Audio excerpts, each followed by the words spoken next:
پھر تیسری صفت آپ دیکھیں، ایک ایک صفت ذرا دیکھیں۔ انفاق فی سبیل اللہ، ایسے کہ حضور کی زبان مبارک سے اگر جملہ نکل آیا کہ نکالیں اللہ کی راہ میں اپنا مال، تو پھر کیسے نکالا کہ پورے کے پورے گھر کا ساز و سامان لپیٹ کر سمیٹ کر باندھ کر جتنا بھی ہے اور جیسا بھی ہے اور جو بھی ہے پیارے پیغمبر صلی اللہ علیہ وسلم کے قدموں پر نچھاور کر کے رکھ دیا، اور کہا، جب پوچھا گیا کیا گھر میں چھوڑا ہے؟ اللہ اور اس کے رسول کا نام چھوڑا ہے۔ آج ہماری ثقافتیں تو تصنع، بناوٹ، دکھاوا دکھاوا، مشہوری، ساری کی ساری چیزوں میں یہ ریا ہی ریا آ گئی ہے۔ یہ ہے ان کی ثقافت۔ پوشیدہ خرچ کرتے تھے اور اعلانیہ بھی خرچ کرتے تھے۔ اعلانیہ خرچ کرتے تھے تاکہ دوسرے دیکھ کر خرچ کریں، اور پوشیدہ اس لیے خرچ کرتے تھے کہ اللہ کے علاوہ کسی کو معلوم ہی نہ ہو، ایسا انفاق فی سبیل اللہ۔ پھر چوتھی صفت کی جھلکی دیکھیے کہ چوتھی صفت کون سی ہے؟ وَيُقِيمُونَ الصَّلَاةَ وَمِمَّا رَزَقْنَاهُمْ يُنْفِقُونَ۔ اور اس کے بعد چوتھی صفت، جو آپ کی طرف قرآن نازل ہوا اس پر بھی ایمان رکھتے ہیں، جو آپ سے پہلی کتاب ہے اس پر بھی ایمان رکھتے ہیں۔ یہ چوتھی صفت ہے۔ فرمایا قرآن اور آسمانی کتابوں پر ایمان ایسا کہ آسمانی کتابوں کے اندر خود ان کے قصیدے اور ان کی علامتیں اور ان کے اوصاف اور ان کی عبادات اور ان کی عادات اور ان کی نشانیاں آسمانی کتابوں کے اندر پہلے سے اتر آئی۔ قرآن کہتا ہے تراہم رکعن سجدا یبتغون فضلا من اللہ ورضوانا، محمد الرسول اللہ، محمد اللہ کے رسول ہیں، والذین معہ، اور ان کے ساتھ ساتھ لوگ جو ہیں، ان کے جو ساتھ لوگ ہیں، اشداء علی الکفار، نظام کفر کو کاٹنے والے، نظام کفر کو اکھاڑنے والے، ظلم کے نظام کو ملیہ میٹ کرنے والے، اشداء علی الکفار، نظام کفر کے داعین کے لیے موت بڑے سخت ہے نظام کفر کے مقابلے میں۔ رحماء بینہم، آپس میں ایسے نرم کہ بھائی بن کر رہنا، آپس میں ہمدردی، خلوص، ترس۔ اور رحماء بینہم کے آگے تراہم رکعا سجدا یبتغون فضلا من اللہ ورضوانا، آپ ان کو دیکھیں گے رکوع کرتے ہوئے، سجدہ کرتے ہوئے، اللہ کے فضل کو تلاش کرتے ہوئے، یبتغون فضلا من اللہ ورضوانا۔ کیسی نشانیاں اللہ تعالیٰ نے ان اہل ایمان صحابہ کی تورات میں، انجیل میں، زبور میں، پہلی کتابوں کے اندر پہلے ہی بتا دی کہ ان کا ایمان اتنا پہلی کتابوں پر پختہ ہوگا کہ نشانیاں پہلے سے بیان کر دیں گی۔ اور فرمایا پھر قرآن تو ان کے سامنے اترتا رہا، نشر ہوتا رہا، نازل ہوتا رہا، حضور کی زبان سے جاری ہوتا رہا، پیارے پیغمبر کے دل پر اترتا رہا، اور پھر حضور کی زبان مبارک سے ان کے دلوں کے اندر اترتا رہا۔ اس سے بڑی خوش قسمتی اور خوش نصیبی اور کون، جن کے معلم تاجدار مدینہ ہوں، امام الانبیاء ہوں۔ فرمایا پھر قرآن کیسا ہوا کہ قرآن جو لکھا ہوا تھا وہ مکہ کی اور مدینہ کی گلیوں میں چلتا پھرتا نظر آنے لگا، صدیق اکبر کی صورت میں، حضرت عمر کی صورت میں، حضرت عثمان کی صورت میں، حضرت علی کی صورت میں، حضرت ابو ہریرہ کی صورت میں، حضرت سعد کی صورت میں، حضرت سعید کی صورت میں، حضرت طلحہ کی صورت میں، حضرت زبیر کی صورت میں، عبید اللہ بن جراح کی صورت میں، سعد بن وقاص کی صورت میں، حضرت حسن کی صورت میں، حضرت حسین کی صورت میں، صحابہ اور اہل بیت ایسے لگتا تھا کہ قرآن کی چلتی پھرتی حقیقی خوبصورت تصویریں، چلتی پھرتی خوبصورت تصویریں ہیں۔ یہ چوتھی نشانی۔ اور پانچویں نشانی جس کے بارے میں نے ذکر کیا، وَبِالْآخِرَةِ هُمْ يُوقِنُونَ، آخرت پر ایسا یقین، آخرت نہیں، ہم تو کہتے ہیں نا آخرت آئے گی، وہ کہتے ہیں آئے گی، کیا آئے گی؟ تو ضرور آئے گی، ہم تو دیکھ رہے ہیں کہ یہ آخرت ہے، اتنا کامن، یہ آخرت ہے، یہ آخرت کا نظام ہمیں نظر آ رہا ہے۔ اللہ نے ان کو امتحانوں سے بھی گزارا، امتحانوں سے گزارنے کے ساتھ ساتھ ہمیں بھی بتایا کہ دیکھیں ایسے نہ سمجھنا، ایسے نہ سمجھنا کہ مفت کے اندر جنت مل جائے گی، مفت کے اندر جنت نہیں ملتی۔ ام حسبتم ان تدخلوا الجنہ، کیا تم یہ گمان کرتے ہو کہ جنت میں ایویں ہی داخل ہو جاؤ گے، ویسے ہی داخل ہو جاؤ گے؟ ام حسبتم ان تدخلوا الجنۃ ولما یأتکم مثل الذین خلوا من قبلکم، تم پر تو وہ حالات ابھی آئے نہیں جو تم سے پہلوں پر آئے ہیں۔ مثل الذین خلوا من قبلکم مستهم البأساء والضراء وزلزلوا۔ آپ قرآن پاک کی آیت کو دیکھیں، تنگیوں کے اندر ڈالے گئے، تکلیفوں کے اندر ڈالے گئے، بھوک نے ان کو ستایا ہے، مشقتوں نے ان کو گمایا ہے۔ وزلزلوا، ایسے ہلا کر رکھ دیے گئے، زلزلوا حتی یقول الرسول والذین آمنوا معہ متی نصر اللہ، اتنے ہلے کہ اللہ کب مدد آئے گی، اللہ کب مدد آئے گی؟ فرمایا میری مدد تو تمہارے قریب ہے، الا ان نصر اللہ قریب، میری مدد تمہارے قریب ہے۔ اتنا زیادہ امتحان، اتنی زیادہ آزمائش، اور نمونہ ہمارے لیے بنایا جا رہا ہے کہ دیکھو الف لام میم احسب الناس ان یترکوا ان یقولوا آمنا وهم لا یفتنون، کیا تم گمان کرتے ہو کہ ایمان لے آئے ہو تو بس ایمان کے بعد چھوڑ دیے جاؤ گے، جیسا چاہو مرو کرو، جو چاہو کرو، جیسی چاہو زندگی؟ نہیں نہیں نہیں نہیں، آزمایا جائے گا، تڑپایا جائے گا، ہلایا جائے گا، جھنجھوڑا جائے گا۔ ان آزمائشوں کی بھٹیوں سے پک پک کے اور جل جل کے جب پختہ ہو کر تم اور تمہارا ایمان نکلے گا تو پھر اللہ کیا کہیں گے؟ اللہ نے کیا کہہ دیا؟ فرمایا اولئک علی ھدی من ربہم، آج والی آیت، یہ ہے ہدایت یافتہ لوگ، اپنے پروردگار کی طرف سے یہ ہدایت یافتہ لوگ ہیں۔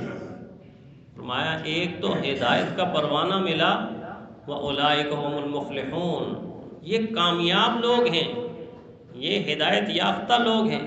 اب دیکھ لیجیے، آپ اعزاز دیکھیں، تمغے دیکھیں، شان اور عظمت دیکھیں کہ کس طرح اللہ قرآن حکیم کی آیات میں اللہ کہتے ہیں یہ تمغے ایسے نہیں ملے، یہ تمغے ایسے نہیں ملے جو میں نے ذکر کیا ہے نا، یہ ایسی آزمائش اللہ کہتے ہیں ہم نے خود ان سے آزمائش کی، امتحان لینے والی ذات اللہ کی ذات۔ اولئک الذین امتحن اللہ قلوبہم للتقوی، ہم نے ان کے دلوں کے اندر کا امتحان کیا۔ ظاہر میں انسان سب کچھ دیکھتا ہے، اندر کا معاملہ اللہ کا معاملہ ہوتا ہے۔ اللہ کو معلوم تھا کہ کہیں کسی زمانے کے اندر کوئی انسان ان کے ایمان پر شک نہ کرے، اس لیے کہ ان کے ایمان پر شک آ گیا تو قرآن پر شک آ جائے گا، قرآن پر شک آ گیا تو نبی آخر الزمان پر شک آئے گا، نبی آخر الزمان پر شک آئے گا تو رحمان پر شک آ جائے گا، رحمان مشکوک ہو گیا، نبی آخر الزمان مشکوک ہو گیا، قرآن مشکوک ہو گیا، ایمان مشکوک ہو گیا، تو باقی رہا کیا؟ باقی بچا کیا؟ اللہ نے قیامت تک جو ان کو معیار قرار دیا، کسوٹی قرار دیا، آگے آپ آیات میں پڑھیں آمنو، ایمان لاؤ، کما آمن الناس، جیسے یہ لوگ ایمان لائے۔ مجھے اس طرح کا ایمان مطلوب ہے، اللہ کہتے ہیں اس طرح کا ایمان، اس سے ہٹ کر مجھے کوئی ایمان مطلوب نہیں ہے۔ فَإِنْ آمَنُوا، اگر ایسا ایمان لاؤ گے، بِمِثْلِ مَا آمَنْتُمْ بِهِ، جیسا کہ یہ ایمان لائے ہیں، فَقَدْ اهْتَدَوْا، تو میں سمجھوں گا کہ تم ہدایت یافتہ ہو۔ ان سے ہٹ کر ایمان کی تصویر دنیا میں کوئی ہے ہی نہیں ہے۔ انبیاء کے بعد جن کا ایمان سب سے مضبوط اور سب سے بہترین ہے وہ حضور صلی اللہ علیہ وسلم کے شاگرد ہیں۔ ان کے بارے میں اللہ فرمایا میں نے ان کے دل کا امتحان لیا، نمتحن اللہ قلوبہم للتقوی، تقوی کو پہچانا، نیکی کے جذبے کو پہچانا، ایمان کی روشنی کو جانچا، معرفت کی روشنی کو جانچا، پرکھا، میری اپنی محبت یعنی اللہ کی محبت کتنی ہے اس کو جانچا، اللہ کے محبوب کی محبت کتنی ہے اس کو جانچا۔ یہ ساری روشنیوں کو جب میں نے دیکھا، ساری روشنیوں کو میں نے دیکھا تو رزلٹ کیا، نتیجہ کیا؟ لہم مغفرۃ واجر عظیم، لہم مغفرۃ واجر عظیم، دیکھو میری طرف سے ان کے لیے بخشش ہی بخشش ہے، بخشش ہی بخشش ہے، اجر عظیم ہے، اجر عظیم ہے۔ اللہ کی ذات پہ قربان جائیں، ایک طرف اللہ امتحان لے رہے ہیں تو دوسری طرف اللہ اپنا انعام اس طور پہ بیان رہے ہیں کہ یہ وہ خوش قسمت اور خوش نصیب ہیں کہ جن کے دل اس لیے کامیاب ہو گئے کہ ان کے دلوں کے اوپر میں نے دست قدرت سے ایمان لکھا تھا۔ اللہ اکبر، دست قدرت سے ایمان لکھا تھا۔ اولئک کتب فی قلوبہم الایمان، یہ طبقہ پھر قیامت تک واپس نہیں آیا۔ بس یہی طبقہ ہے، یہی طبقہ جن کے بارے میں اللہ نے فرمایا اولئک کتب فی قلوبہم الایمان، میں نے ان کے دلوں کے اوپر اپنے دست قدرت سے ایمان کی روشنی کو ایسے سجایا، ان کے دلوں کو خوبصورت بنایا اور سجا دیا۔ فرمایا اس لیے یہ تقوی کے امام بن گئے، اور تقوی کے امام بننے کے بعد پھر یہ کامیاب بھی ہوئے، اجر کے مستحق بھی ہوئے۔ کتنی فضیلتیں، یہاں 2 فضیلتیں۔ اولئک علی ھدی من ربہم، یہ ہدایت پر ہیں اپنے پروردگار کی طرف سے۔ اولئک ھم المفلحون، یہ کامیاب ہیں ہر لحاظ سے۔ دوسری جگہ فرمایا اولئک ھم المتقون، دراصل متقی یہی ہیں، یہی متقی ہیں۔ پھر فرمایا اولئک ھم الفائز، اللہ کی ذات پہ قربان ہے، اتنے القاب، اتنے القاب۔ نسل انسانی میں سے انبیاء کے بعد اللہ کی زبان قدرت سے اتنے القاب کسی انسان کو نہیں ملے جتنے القاب پیارے پیغمبر صلی اللہ علیہ وسلم کے سامنے بیٹھ کے دین سیکھنے والوں کو ملے۔ اولئک ھم المفلحون، اولئک ھم المتقون، اولئک ھم الفائزون، اولئک ھم الراشدون، اولئک ھم المہتدون۔ اللہ اکبر، اللہ اکبر۔ اولئک ھم المؤمنون حقا، حقا اردو کے اندر لفظ استعمال ہوتا ہے۔ ہمارے استاد مولانا عبد الرحمن صاحب فرمایا کرتے تھے اگر قرآن پاک میں چینجنگ کی کوئی تھوڑی سی گنجائش ہوتی نا تو میں اس آیت کو کہتا اولئک ھم المؤمنون پکا اولئک ھم المؤمنون پکا، اس کا ترجمہ بھی پکا ہی ہے۔ اولئک ھم المؤمنون حقا، یہ پکے مومن ہیں، اللہ بس کافی نہیں، نہیں نہیں نہیں۔ اولئک حزب اللہ، یہ اللہ کی جماعت ہے، یہ پکے مومن ہیں، یہ اللہ کی جماعت ہے۔ آگے دیکھیے فرمایا الا ان حزب اللہ هم الغالبون، اللہ کی لشکر، اللہ کا جماعت ہے ہمیشہ۔ اولئک هم الغالبون، الا ان حزب اللہ هم الغالب، یہ غالب بھی ہیں۔ اور فرمایا میں نے ان سے وعدہ کیا ہوا ہے، اور وعدہ نشر بھی کر دیا ہے۔ کیسا وعدہ؟ وَكُلًّا وَعَدَ اللَّهُ الْحُسْنَى، ہر ایک کے لیے میں نے اچھا اور بہترین وعدہ کیا ہے۔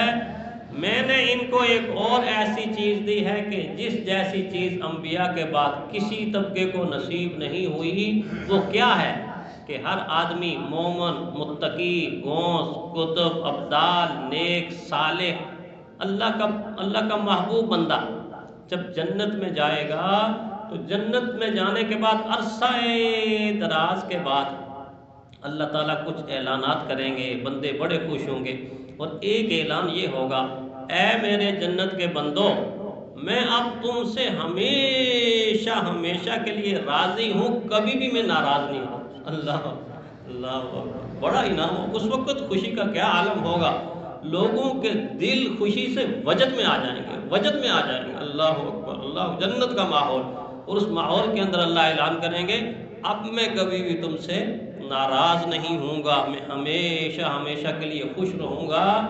سب کے لیے تو جنت میں جانے کے بعد اعلان، لیکن قربان جائیں حضور کے قدموں میں بیٹھنے والے ان خوش نصیبوں پر اللہ نے قرآن میں متعدد مرتبہ فرما دیا ان کے لیے دنیا ہی کے اندر اعلان، ان کے لیے دنیا ہی کے اندر اعلان۔ فرمایا رضی اللہ عنہم ورضوا عنہ، رضی اللہ عنہم ورضوا عنہ، میں ان سے راضی ہو گیا، یہ مجھ سے راضی ہو گئے۔ کانت لہم جنات الفردوس نزلا، نزلا، میں نے تو جنت میں نہیں، جنت الفردوس میں ان کے لیے مہمانی تیار کی ہے۔ اور جو آیت ہم پڑھتے ہیں نا الا ان اولیاء اللہ لا خوف علیہم ولا هم یحزنون، اولیاء اللہ کے سب سے پہلے مصداق حضور کے شاگرد، انہی سے تو ولایت چلی ہے، حضور سے منتقل صحابہ میں، صحابہ اور اہل بیت سے منتقل امت میں۔ تو سب سے پہلے مصداق الا ان اولیاء اللہ لا خوف علیہم ولا هم یحزنون، یہ ایسے ہیں ان پر کوئی خوف نہیں نہ غم ہے، اللہ نے چنا، منتخب کیا، پسند کیا، چھانٹا اور اپنا محبوب بنا لیا۔ اور اتنی زیادہ صفات اللہ نے بیان، ان المسلمین والمسلمات والمؤمنین والمؤمنات والقانتین والقانتات والصادقین والصادقات والصابرین والصابرات والخاشعین والخاشعات والمتصدقین والمتصدقات والصائمین والصائمات والحافظین فروجہم والحافظات والذاکرین اللہ کثیر والذاکرات۔ آپ دیکھیے یہ مسلمان مرد، مسلمان عورتیں، مومن مرد، مومن عورتیں، اور قناعت کرنے والے مرد، قناعت کرنے والی عورتیں، سچ بولنے والے مرد، سچ بولنے والی عورتیں، صبر کرنے والے مرد، صبر کرنے والی عورتیں، صدقہ کرنے والے مرد، صدقہ کرنے والی عورتیں، اور روزہ رکھنے والے مرد، روزہ رکھنے والی عورتیں، والحافظین فروجہم والحافظات، اپنی شرمگاہوں کی حفاظت کرنے والے مرد اور عورتیں۔ فرمایا والذاکرین اللہ کثیرا والذاکرات، اللہ کا کثرت کے ساتھ ذکر کرنے والے مرد اور کثرت کے ساتھ ذکر کرنے والی عورتیں، اعد لہم، اللہ تعالیٰ نے تیار کر دیا ہے ان کے لیے بہترین بہترین اجر اور جنت ان کے لیے تیار ہے۔ کیسی صفات ہیں، کس طرح کی صفات، اب اس ایک ایک صفت کو آپ جب دیکھیں گے نا کہ مومن کیسے تھے، اور پھر سیرت پڑھیں صحابہ کی، پتہ لگے گا مومن ایسا ہوتا ہے۔ اور فرمایا کہ یہ آپ صفت پڑھیں کہ سچے کیسے تھے، ایسے سچے کہ اللہ نے انبیاء کے بعد صداقت کا سب سے بڑا تمغہ اس امت کے ابو بکر صدیق کو عطا کر، ایسے صداقت، عدالت کرنے والے، حیا کرنے والے، سخاوت کرنے والے۔ تو یہ دو صفات جو شروع میں بیان ہوئی، 5 صفتوں کے بعد 2 انعام دیے، اولئک علی ھدی من ربہم واولئک هم المفلحون۔ یہی وہ پاک باز لوگ ہیں جو اپنے پروردگار کی طرف سے ہدایت یافتہ بھی ہیں اور دنیا اور آخرت کے اعتبار سے کامیاب بھی ہیں۔ اللہ تعالیٰ ان کے نقش قدم پر ہمیں چلنے